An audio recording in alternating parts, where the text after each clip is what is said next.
it's okay to bring it back. I like the effort to try and put together a unified rules. The problem is just so many different regions are doing their own thing that it's hard to get them all on the same page. There's but some states that are still running Northern Cave. yeah.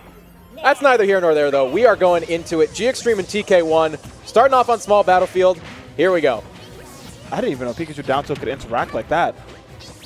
But very good. Every time I see like Kirby versus a character with like such high speed, I always wonder, how does Kirby like do anything? You know, how does Kirby get their damage in? How does Kirby secure a stock? How does Kirby secure advantage? It's always something I always ask, and I see it all the time, but I still have to ask, what the hell does Kirby do versus Pikachu?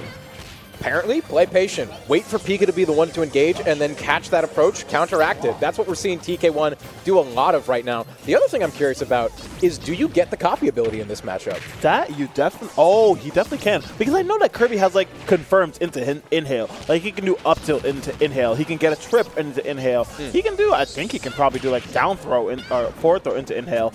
Very smart by G-XTREME, however, just to like disengage entirely from that situation and just like get away. I do like it a lot. G-XTREME finding himself on a ledge, and then very good anti-air right now, but Kirby, TK1 needs to find a way just to get back on the stage and then secure his stock. You know, Pikachu with Rage is not a character that I would like to interact with a lot. It's a very even game, though, surprisingly, I feel like. Both these players hovering around equal percents, about 10%, making up the difference.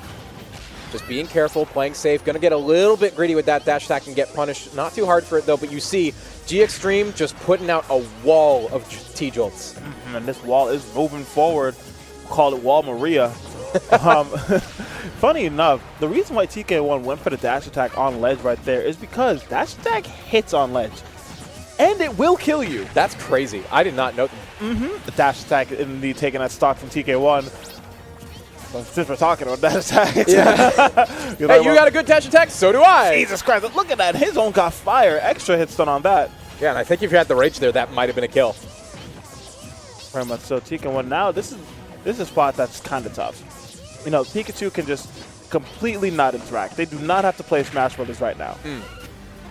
Hey, there we go. Copy ability going to be coming on board, opting to use a Nair, not quite going to kill, and drops the copy almost immediately after. Because Kirby would much rather prefer to have inhale than have T-Jolt, because like, it works well. Plus they can do like a lot of like inhale setup. This up throw might just take the stock. Yes, indeed. TK1 keeping this game even. Whew. I like the SDI, or maybe that's Pikachu affair and that's not working. Ooh, very good. G-XTREME not letting up on these edge guards. Great find with the forward smash. I think we're out of jumps here. Yes, indeed. Yeah, really good for G-XTREME to pick that up right there. TK1 has to surmount a full stock now. You finish your food, and G-XTREME definitely like putting on a lot of damage right now. That was hella good. And now whenever Kirby's off stage versus Pikachu, I get a little scared because Pikachu doesn't care that like Kirby's throwing out all these hitboxes, like you know, dissuading, like discouraging an edge guard attempt or whatever. It's like, you come at me, you're gonna get hit. Pikachu don't care. Yeah, Pika can kind of just ignore all that.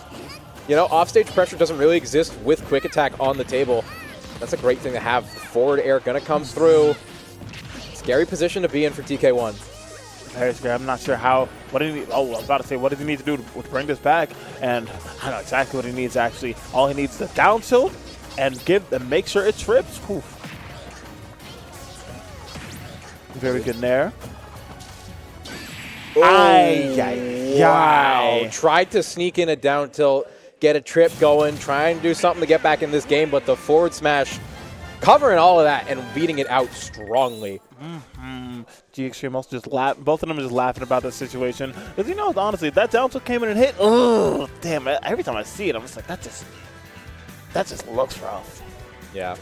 But we did see the universal sign for run it back, and we are going right back to small battlefield. Yeah, that dash attack. Crazy. So you can hear, like, how that dash attack hurts. Yeah, and the safety on it, too, is insane. You can't shield grab it. You can't punish it. It's crazy. It's so obnoxious. Yeah. But here we go. Game 2, still on small battlefield, same characters and everything. Change the music, though, and I like it. It's got the targets going on, and maybe it feels like you're like doing the target challenge whenever you're fighting Pikachu, honestly. And they're moving really quickly. Oh, barely missing that, but we got another opportunity to get some damage in. TK1 trying to get these fair into the turnaround backer, but Pikachu just drifting too far away. I do like the attempts, though. TK1 is doing anything he can to get his damage off, and honestly, you need to bust out the stops when you're fighting Pikachu. Great job crouching under the T-Jolt there as well. That is something that we can use a lot in this matchup because of the arc that T-Jolt takes. You are able, if you get the right position, to just slip underneath it. And TK1 keeping it even once again on this first stock. Indeed. There's a lot of times that, like, I do want to give, like, a huge, like, prop to G-XTREME for not taking every opportunity to, like, go in. Whenever he knows that, like, he can disengage and just, like, reevaluate the situation, he's going to do that. He's quick attacking out of there. He is not giving TK1 the opportunity to, like, smother him with these, like, these nair hitboxes or just, like, a lot of, like, strong buttons that Kirby can throw out and whatnot. Smart play from G-XTREME. Safety being utilized here, but that forward air barely going to take it. 109% on G-XTREME. Probably going to shell up a little bit, play a bit of a Turtles game. And yeah, there's the 50-50. Which ledge am I going to go to? It's always a threatening side because, like, no invincibility on this rat. You got to pick a spot. Yeah.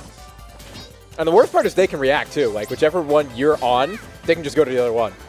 And it's so ridiculous. It's such ridiculous flanking. Yeah. Very good. Oh, but the dash attack, as active as it is, very late, but that up throw will take it. Yeah, edge of the platform, that's exactly what you need. It shaves off like 10-20% of what you need for the kill. It's really nice to have that available to you. Jesus Christ, fair out of shield, not going to be taking this, hitting him at all. But TK1 having himself in the lead that he's looking for, and G-XTREME knows that he has to come to Kirby if he wants to get some more damage off. You're seeing the attempts at trying to play it a little bit slower, using the T-Jolts, again, to build the wall. But TK1, with the size of Kirby, just kind of slipping around all of it. It's not really making that much of a difference at the moment.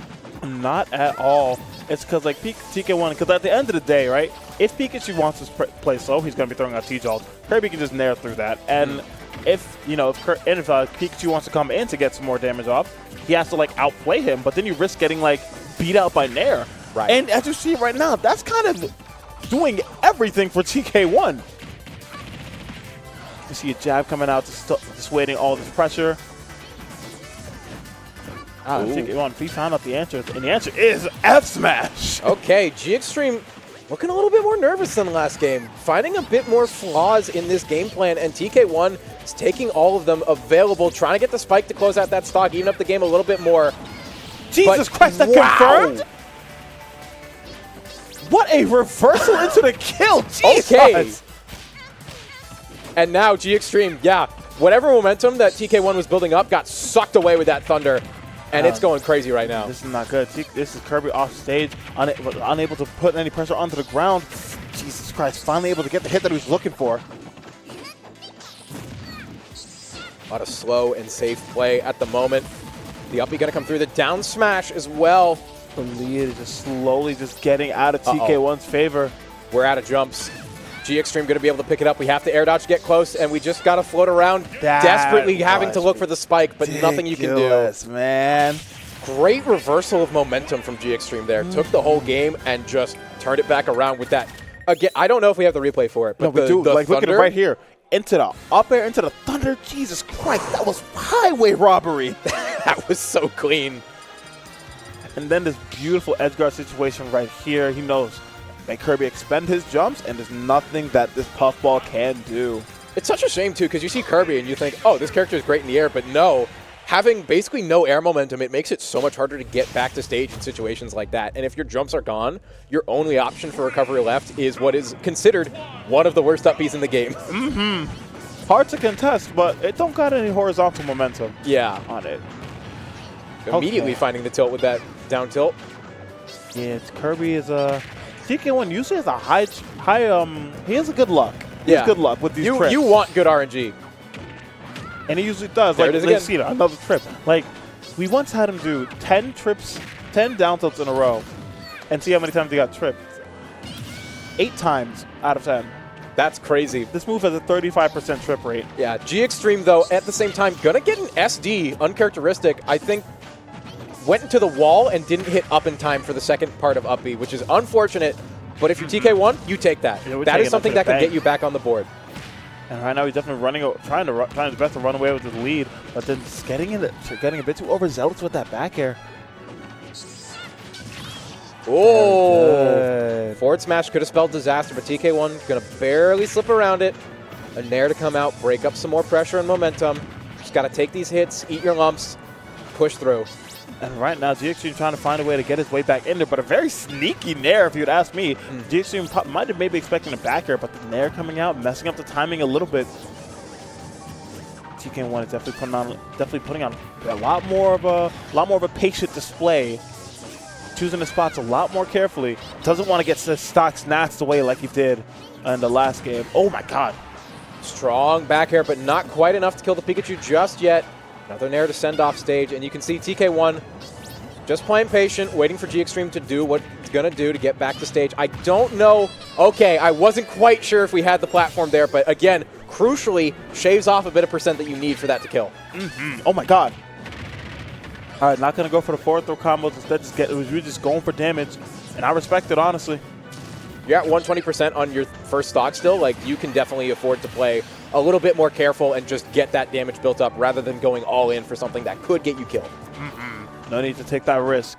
And right now, G-XTREME finally able to take the first stock, but he still has 2 more stocks to take. And honestly, I'm very certain that he can do this. Yeah, no, this is very doable. The switch to Hollow Bastion, we didn't get to talk about it at all yet, but this has definitely been working out for TK1. You get a little bit more space with that stage to play around and work around the T-Jolts, but having the platform as well, the bigger platform in the center, and you've been seeing where TK1 has been getting these grabs for the up throw, that is crucial. It gives you more space to get that, again, percent shaved off for the kill. And not to mention, along with the stage layout, having the platform right there in the middle gives them space to like retreat to avoid these quick attacks coming down on the stage. Whereas like someone on, oh my God. I thought that connected for a second I really did too, and I was scared because like that could have been dead Kirby. What if it was? What if we just did it again and it was? Because that's what G-XTREME is doing, and suddenly the lead isn't gone, but it's lessened. The ice is melting slowly. The question is, are we going to be able to stop it in time? Do we keep our drink cool? Or is it all going to go away? I'm not. Honestly, I can't even give you a clear answer on that one right now because I am shook. I see out an up air thunder again, and oof, man. G-XTREME definitely on a mission right now. He does not want to drop any kind of game. Doesn't want to give TK1 any sense of momentum right. Playing very well at the moment, using a lot of aerials, just keeping space. 126, 130%. Kill options are definitely on the board. You just got to find one. Problem is locking down the rat to hit it. Just got to play safe, playing in shield, and you can see TK1 not wanting to overextend for a second. 80%. He's now definitely in the up throw thunder. Oh, no way. He's dead. Okay, just barely going to stay alive.